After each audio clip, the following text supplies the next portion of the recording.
had no choice, did I? I am a woman, and women are obliged to be far more skillful than men. And I always knew I was born to dominate your sex and avenge my own.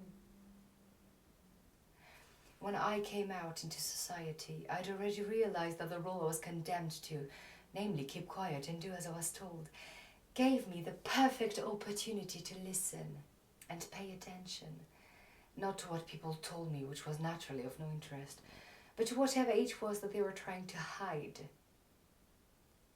J'ai pratiqué l'art du mensonge. I practiced detachment.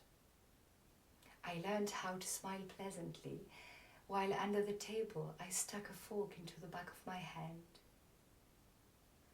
I became not merely impenetrable, but a virtuoso of deceit. Needless to say, at that stage, nobody told me anything. And it wasn't pleasure I was after. It was knowledge.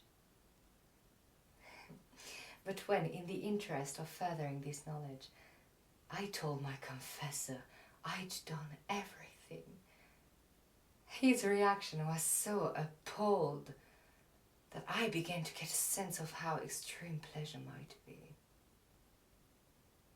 No sooner had I made this discovery than my mother announced my marriage, so I was able to contain my curiosity, and I arrived in Monsieur de Merteuil's arms a virgin.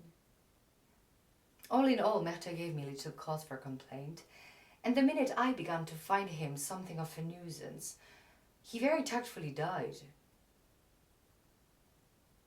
I used my year of mourning to complete my studies. I consulted the strictest moralist to know how to appear, philosophers to know what to think, and novelists to see what I could get away with. And finally, I was well placed to perfect my techniques. Only flirt with those you intend to refuse. Then you acquire a reputation for invincibility, while safely slipping away with the lover of your choice. A poor choice is less dangerous than the obvious choice. Never write letters. Get them to write letters. Oh, and finally, they need to think they are the only one.